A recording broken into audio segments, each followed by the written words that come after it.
Olá, muito boa noite para você. Muitíssimo obrigado pela sua companhia. Hoje é terça-feira, 28 de julho. E mais uma vez, como sempre, sob a indispensável proteção de Deus, o nosso Fala Baixada de hoje está no ar. Hoje, mais um Fala Baixada super especial. Nós vamos acompanhar uma matéria de falta d'água aqui em São João de Meriti, na nossa Baixada Fluminense. Já no segundo bloco, a partir do segundo bloco, vamos conversar com o jornalista, escritor e marqueteiro Mário Marques. Estamos de volta com o nosso Fala Baixada. A partir de agora, o bate-papo com o jornalista, marqueteiro e escritor Mário Marques. Mário, muitíssimo obrigado pela sua presença, aceitou nosso convite para participar aqui do nosso Fala Baixada. Você sabe que é um programa que busca defender o interesse da nossa gente, principalmente quem mais precisa, da nossa Baixada, de Niterói, São Gonçalo, da Zona Oeste, muito abandonada, enfim. E conversar contigo nesse momento é super significativo porque é um momento político. E você é um especialista dessa área da comunicação integrada, da comunicação política também, né? Do marketing político em geral. Por isso eu fico muito feliz em poder te receber aqui no nosso Fala Baixada. Bom, Mauro, é um enorme prazer estar aqui com você. Você é uma lenda do jornalismo, né? Todo mundo te conhece, onde você vai, você é um cara muito querido. Então, estou muito feliz de estar aqui com você. Até porque eu te acompanho desde pequeno, fora da TV, né? Se eu te falar que eu te acompanho desde pequeno na TV, envelheço bastante você. Mas, basicamente, nós vivemos um momento muito diferente no momento eleitoral. Vivemos uma pandemia, um momento único no século, né? E isso mexeu muito com a cabeça da população, né? Antigamente, antes da pandemia, a população olhava para a lâmpada que faltava, para o asfalto que quebrava, para o buraco, né? Problemas do entorno. E, de repente, surgiu um problema só. Da noite para o dia, a população passou a pensar só em pandemia. E isso mexeu com o emprego das pessoas, com a rotina das pessoas, com a convivência familiar, deixou a população zonza. Então, esse é o momento que tem que ser feito um novo estudo, né, especialmente baseado em pesquisas qualitativas, quantitativas, para entender o que a população está pensando, como a população está saindo dessa pandemia, né?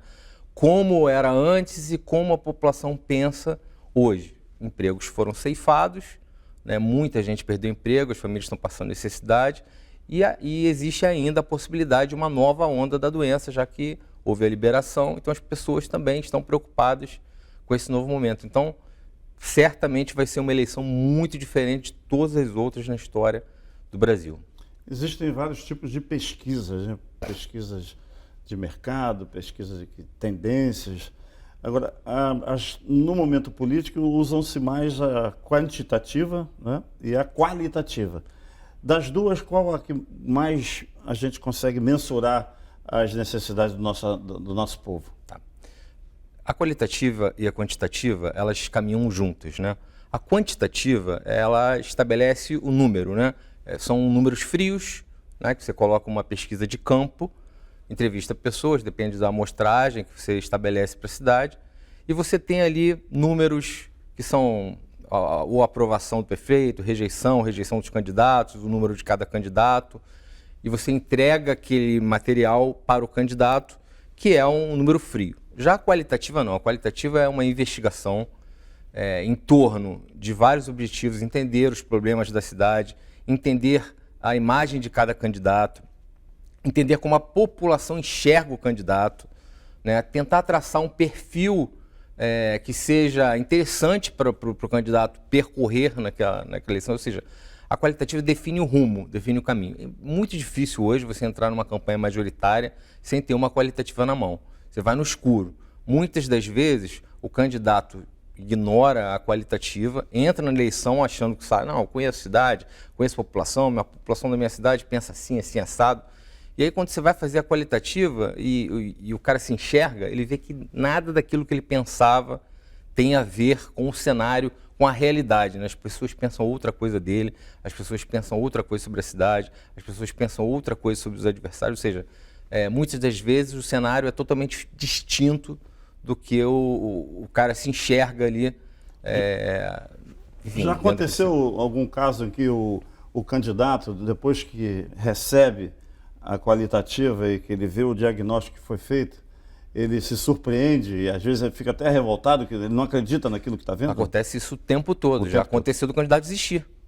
O cara entrar na campanha, né, muito otimista, super otimista, ali em segundo, terceiro lugar, e olhar para a qualitativa e, de fato, quando ele desistiu, a nossa sugestão era exatamente essa, para ele desistir, porque não havia mais espaço para ele crescer, na verdade ele ia submergir, né? Então, acontece muitas vezes de o cara desistir, ia ficar desanimado, ou ficar mais otimista, enfim.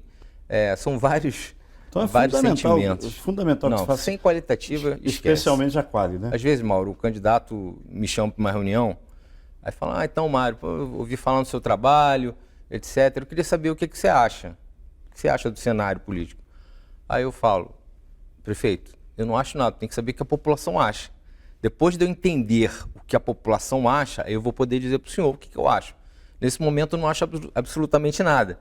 Eu preciso saber que caminho a gente vai trilhar através do que a população pensa. Então, assim, esse achismo, essa coisa, eu acho que tem que falar mais com o público evangélico, eu acho que tem que ir mais nas comunidades mais carentes, todas essas opiniões, elas morrem imediatamente numa qualitativa. Né? A qualitativa é o caminho, né? A estrada. Agora, a tecnologia ajudou muito na realização das qualitativas, das pesquisas em geral, né? Existem muitas metodologias. Elas se parecem, elas se confundem, elas se cruzam, como é que é? Ô Mauro, eu sou especialista em pesquisa qualitativa. A quantitativa é um outro profissional que faz. Na qualitativa, eu aprendi muito nas qualitativas que fazem nos Estados Unidos. A gente uniu algumas metodologias que são utilizadas especialmente em Chicago.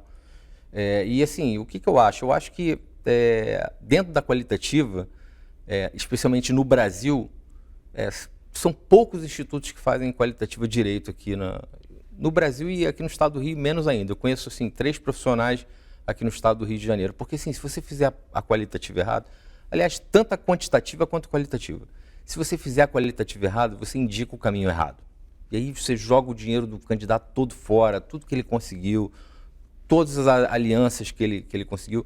Muitas das vezes, uma coisa que acontece, Mauro, às vezes o cara perde a eleição, né?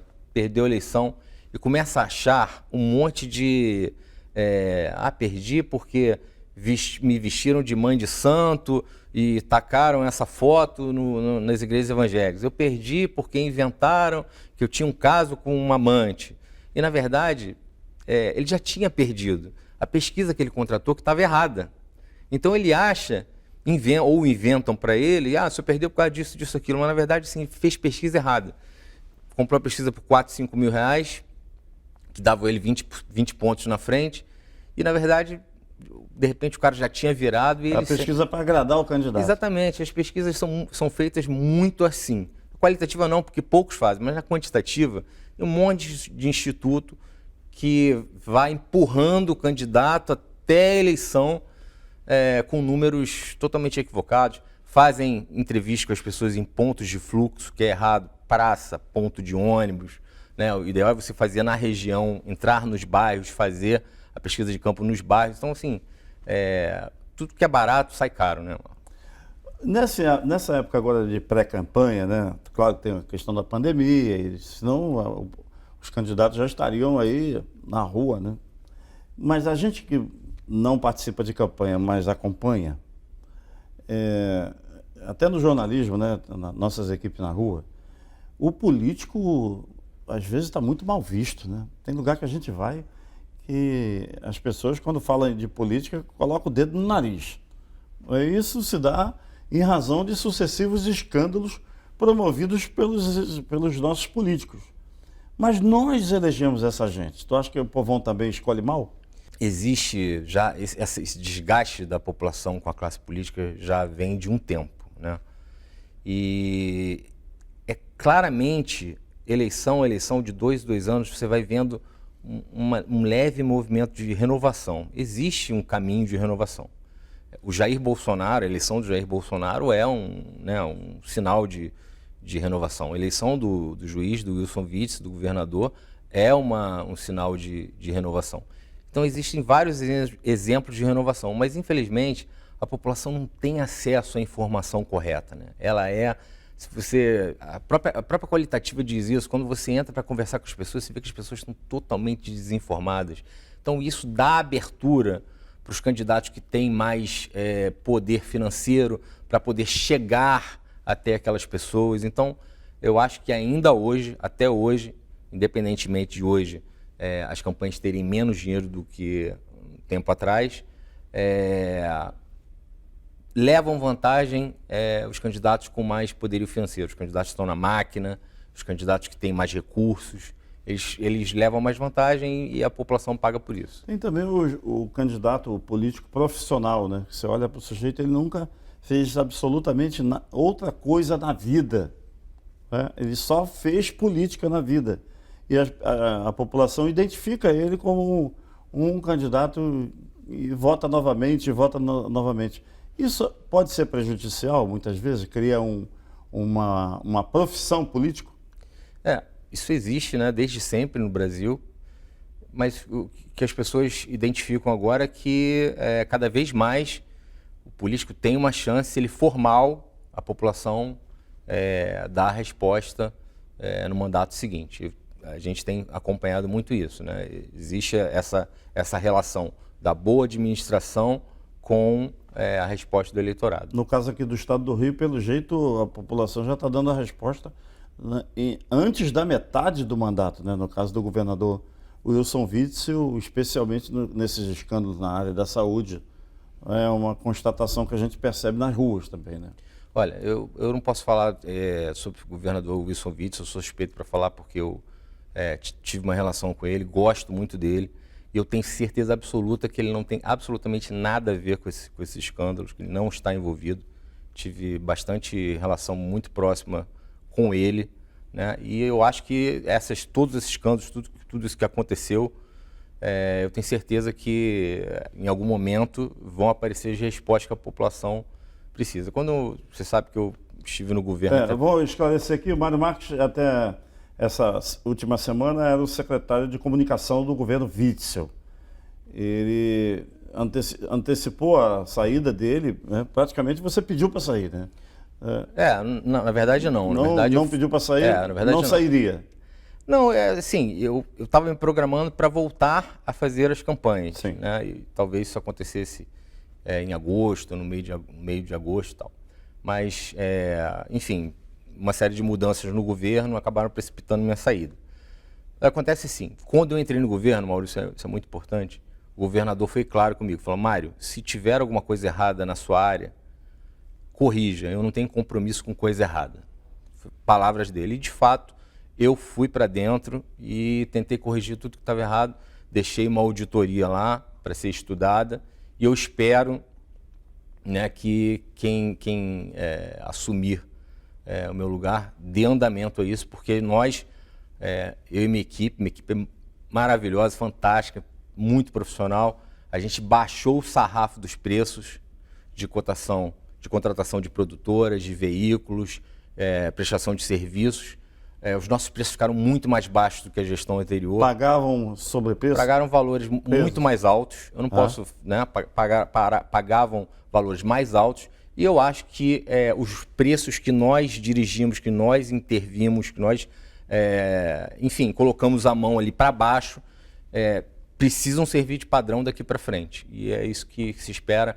Eu e minha equipe, a gente está nós estamos muito orgulhosos de ter entregado cuidado com o dinheiro público, honestidade, ética, integridade, e vamos ver o que vai ser daí para frente. Esse período que você passou lá no governo do estado, lá bem próximo do governador Wilson Witzel, né, diariamente estando com ele, você percebeu, antes perguntar se foi positivo, negativo ou indiferente para a sua profissão, enfim. Acho que foi uma experiência única, curta, mas única. De novo, eu gosto muito do governador pessoalmente, ele sabe disso, tenho um respeito enorme por ele. Acho que ele é um cara com uma inteligência acima da média, um ex-juiz federal, ninguém chega a juiz federal assim da noite para o dia, um cara que estudou, um cara vivido, um cara experiente, cometeu erros que são passíveis de qualquer governante. Eu não recebi a votação que ele recebeu, então assim, não tenho condição de julgar esses erros, mas algumas coisas eu acho que ele vai enxergar lá na frente, que são erros que vão, digamos, serem marcos negativos do governo. Por exemplo, o governador, há 2 meses, ele exonerou o secretário André Moura, que ocupava a Casa Civil. Mais recentemente, ele transformou a Casa Civil numa supersecretaria e alçou ao cargo o secretário de governo Cleiton Rodrigues. Agora, semana passada, ele trouxe de volta a figura do ex-deputado federal, né, André Moura, para comandar essa subsecretaria, defenestrando, tirando do cargo o Cleiton Rodrigues, que sempre foi uma pessoa bem próxima a ele desde o segundo turno das eleições. Você acha que a volta desse André Moura, assumindo cargo tão relevante no governo, com uma articulação política necessária nesse momento com a Assembleia Legislativa, que coloca no pescoço ali a ameaça, no pescoço do governador, a ameaça do impeachment, a volta desse André Moura desarticula, desgoverna o governo, faz uma atrapalhada do governo? Olha, Mauro, eu nunca entendi o André Moura. Eu acho que assim, o estado do Rio de Janeiro tem muita gente capacitada para cuidar da Casa Civil. A gente não precisa importar alguém do Sergipe, com todo respeito ao Sergipe, importar uma pessoa do Sergipe para cuidar da governança do estado do Rio de Janeiro. Eu não consigo enxergar nenhuma habilidade dele em nada. Eu acho ele um cara... Eu acho que o governador está aqui, está lá no teto e ele está lá embaixo. É uma discrepância intelectual, uma discrepância de valores, uma discrepância de intenções. E eu não consigo enxergar o André Moura. Então, assim, antes de eu entrar no governo, eu já achava um erro ele estar lá. E agora, o segundo erro é devolvê-lo ao Estado do Rio de Janeiro. Eu não consigo enxergar nenhum tipo de mérito ou propósito nesse retorno do André Moura. O currículo dele já diz bastante, eu não vou entrar em detalhes. O interesse pode ser um interesse subliminar? Eu não sei qual o interesse, mas eu acho ele muito fraco, eu acho ele... Quem é André Moura na fila do pão, entendeu? Ninguém sabe quem é no estado do Rio de Janeiro, ninguém conhece, você nunca vai ver a população, André Moura, ninguém sabe quem é esse cara, ninguém sabe o que ele está fazendo aqui. E eu, particularmente, isso para mim é muito decepcionante, do ponto de vista cidadão, saber que tem um cara desse comandando no primeiro escalão do governo do estado do Rio de Janeiro. Eu torço para que o governador esteja certo nessa decisão, mas é decepcionante. Estou conversando aqui com o Mário Marques, jornalista, escritor, marqueteiro, entende de política e até semana passada secretário de comunicação do governo Witzel. Mário, eu vou pedir licença por alguns minutos do nosso intervalo e daqui a pouco continuamos conversando com ele. Rapidinho a gente volta. Estamos mais uma vez de volta com o nosso Fala Baixada, agradecendo muitíssimo o prestígio da sua companhia. Estou conversando aqui com o jornalista Mário Marques. Nós falávamos da tua passagem pelo governo do estado. Claro que para desenvolver o trabalho que você desenvolveu lá, a própria imprensa, depois da tua saída agora, essa semana, reconhece isso, declaram isso. Você também é um jornalista que teve passagem pelo Jornal Globo, pelo Jornal do Brasil, por diversos órgãos de imprensa.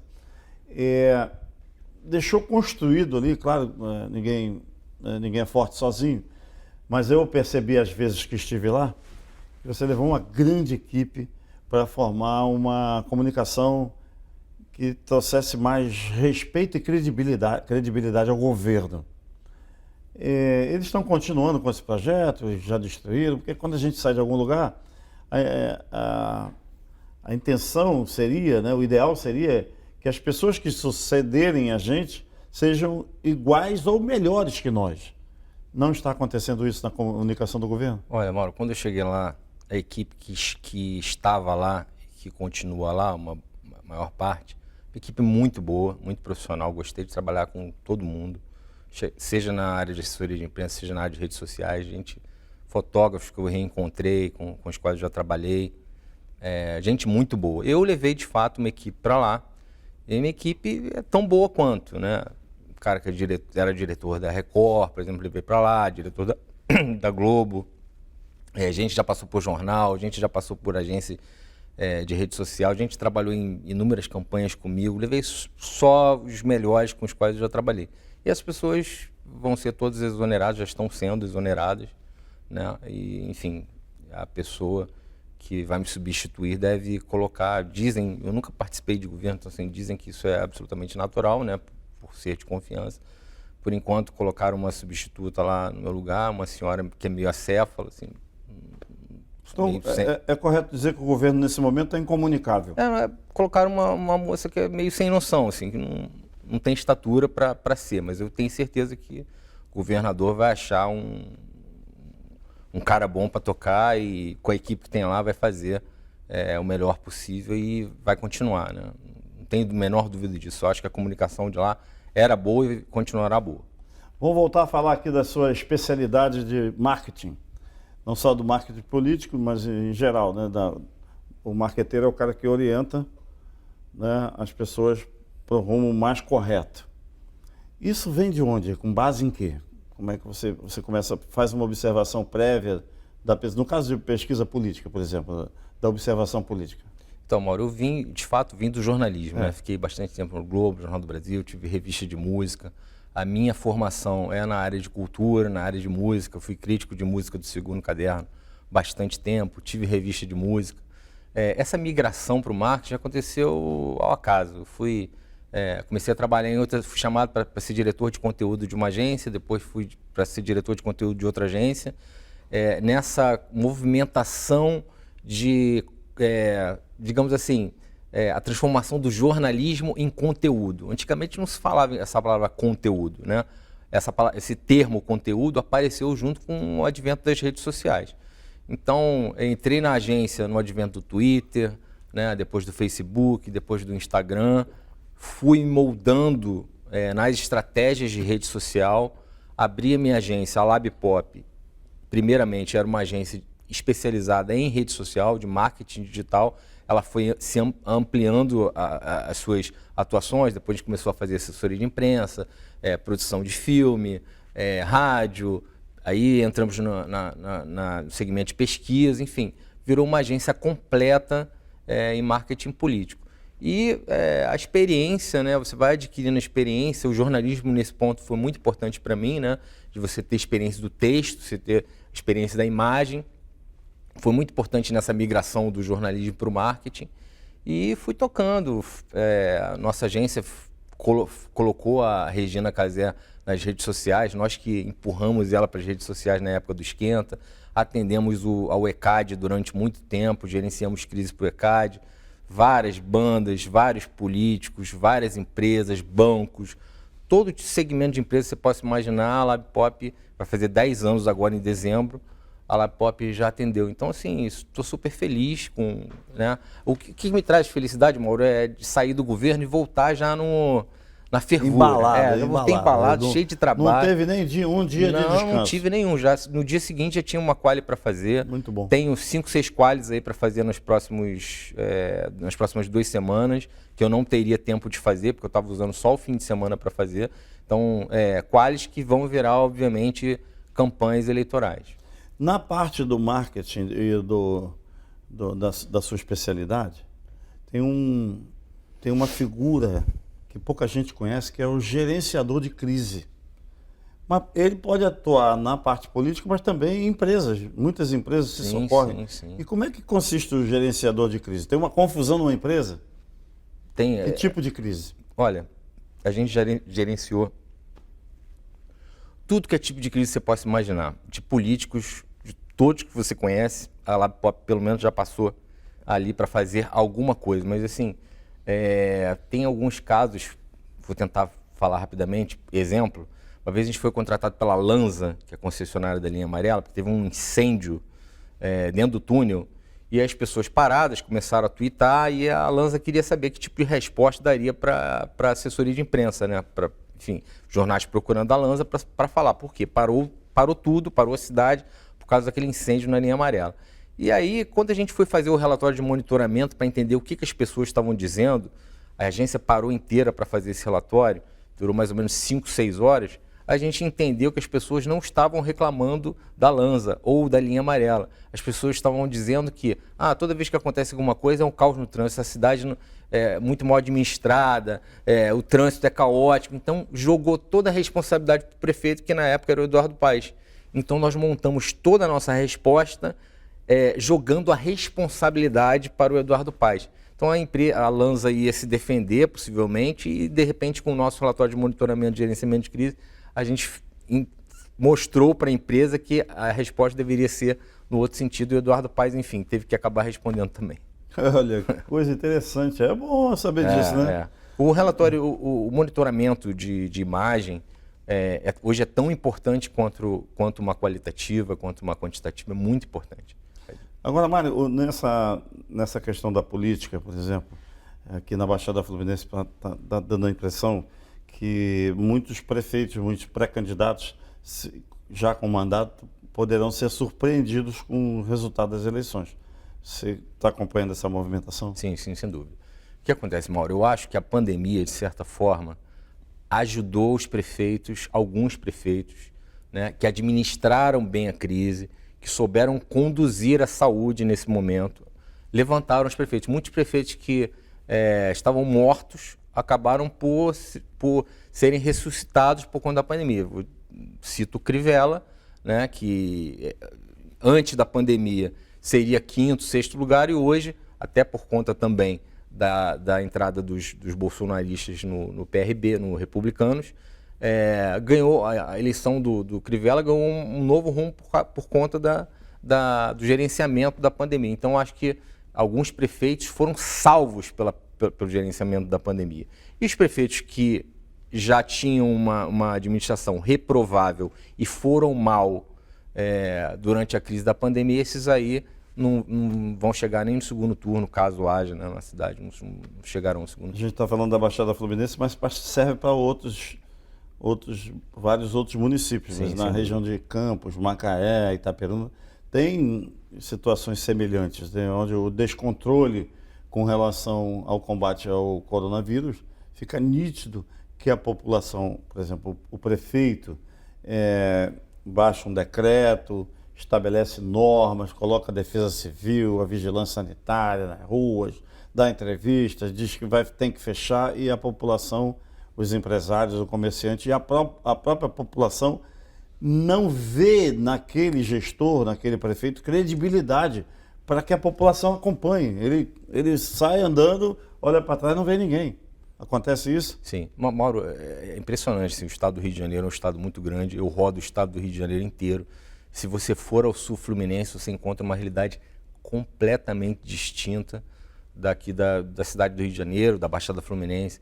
É uma situação mais tranquila. As pessoas não têm o pavor que as pessoas têm aqui. A pandemia está controlada. Os prefeitos fazem barreira sanitária, a maioria faz barreira sanitária, tem um controle maior, as pessoas estão super tranquilas, estão apreensivas com os empregos perdidos, né? Porque isso foi geral, fechou tudo, mas as diferenças regionais são enormes, são abissais. Então, você vai para Miguel Pereira, é uma cidade absolutamente tranquila em relação à pandemia. Você vai para Campos, já é outra coisa, as pessoas estão apavoradas, porque o prefeito lá não soube conduzir, está perdido, não tem dinheiro, enfim, não fez investimento, possivelmente vai pagar o preço com o próprio mandato. Uma outra coisa que eu queria te perguntar às vezes, a gente vê um determinado candidato, ele constrói uma imagem, pode ser na área evangélica ou católica, na religião, e ele firma ali, seguindo a política, caminhando, levando junto a religião. Outros abominam essa ideia. Não tem nada a ver misturar política com religião, não sei o quê. Na cabeça do eleitor, ele aceita bem essa mistura de religião com política? Eu acho que isso depende, vai de cidade para cidade, região para região. Em tese, pelas qualitativas que eu tenho feito, né, pela forma como as pessoas dão a resposta para os nossos estudos, eu acho que as pessoas estão muito mais preocupadas com um perfil de administrador que seja honesto, né? As pessoas estão de saco cheio de ter que dar de frente com um cara que já esteve envolvido em um escândalo ou que foi denunciado. As pessoas querem um cara limpo, que seja correto, que tenha uma imagem, uma boa imagem perante a população. Eu acho que isso, nesse momento, está contando bastante. Hoje eu acompanhei resultado de pesquisa mostrando que se as eleições fossem hoje, Bolsonaro ganharia de novo, em todos os cenários. Tanto se houver segundo turno ou no primeiro turno, ele ganharia de todos os candidatos, inclusive de Lula, Moro, o governador de São Paulo, todos eles, Luciano Huck, todos esses que se apresentam como pré-candidatos. Se a eleição fosse hoje, o Bolsonaro se reelegeria. Um dos itens fundamentais, dos itens que deram fundamento à pesquisa, foi o item honestidade. Acho que por aí ele caminha bem? Acho que ele caminha bem. Eu trato da eleição do Bolsonaro no meu livro, Voto do Futuro, que eu trouxe aqui para você. Eu acho assim, está muito longe da eleição para você fazer uma quantitativa. As pessoas, nesse momento, elas acabam escolhendo os candidatos mais conhecidos. Escolhem os candidatos mais conhecidos. A população não tem acesso à proposta, a projeto, está muito distante. Então, pesquisa agora não tem absolutamente nenhuma importância para o pleito de 2022. Acontece que os candidatos, né, os possíveis pré-candidatos, né, no caso o Moro é a grande novidade, né, tá ali, o Moro está longe, não está tão longe, está perto do Bolsonaro. Na eleição de 2018, o Bolsonaro ele conseguiu atrair o centro contra a esquerda. Então ele tinha mais ou menos um teto de 30, que é o que ele tem hoje, né? O centro no segundo turno se juntou a ele e ele se elegeu. Em 2022 é muito difícil que o centro se volte ao Bolsonaro. O centro vai ter um candidato próprio. Então, qual vai ser o tamanho desse centro diante do Bolsonaro? Essa é a questão. Talvez seja uma disputa entre o Bolsonaro e centro. Eu só acho que a eleição de 2022 vai ser muito diferente da eleição de 2018. Não vai ser essa moleza que as pessoas estão achando, não, o Bolsonaro está bem, não vai ser. Esquece, não vai acontecer. A tendência é que exista um candidato de centro, um candidato novo, que pode até tirar o Bolsonaro do segundo turno. Ele está forte, ele tem uma base forte, os bolsonaristas estão aí, uma base muito grande de defesa na internet. Os deputados do bolsonaristas são deputados atuantes, que vão para a internet defender, que são, enfim, são fortes, mas está muito longe para dizer o Bolsonaro vai se reeleger. Eu acho que essa quantitativa eu não gosto nem de olhar. Muito bem. O nosso programa está terminando. Você anunciou que vai me entregar um livro. Eu trouxe aqui para você o Voto do Futuro. Muitíssimo obrigado. Eu já tinha tomado conhecimento do teu livro. É um livro, Mauro. Aqui, gente. Olha que livro. É uma bíblia para o candidato? É uma Mauro, orientação? Esse livro, Mauro, você que conheceu meu pai, esse livro tem a alma do meu pai, né? Então, tudo que eu vivi desde moleque, panfletando para o meu pai, né? Todas as eleições que eu enfim, estive perto do meu pai, tudo isso, a alma dele está aí. Você sabe, Mário, falando do teu pai, eu que fui vereador em Nova Iguaçu e fui companheiro do teu pai durante 6 anos. Eu já conhecia ele porque o meu pai, lá na Califórnia, onde eu nasci, foi cabo eleitoral do teu pai. Olha isso.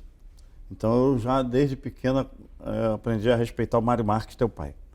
E aí, durante os 6 anos, numa Câmara de 33 vereadores, a gente tem todo tipo de gente. E eu aí que passei a respeitar mais ainda ele, não só pela generosidade dele como pessoa, mas como um político que sempre teve os pés no chão, sempre foi um cara orientador. E depois, quando foi deputado estadual, deixou grandes projetos lá na Assembleia Legislativa, grandes projetos. Muitos dos que estão lá, que querem fazer alguma coisa, passam pelo referencial Mário Marques. E na gestão municipal, não roubou e não deixou que roubassem, que é muito significativo no homem público. Então eu tenho um prazer, um orgulho, sempre que a gente se encontra, que a gente fala de política, a gente bate papo, eu olho para você e lembro do teu pai.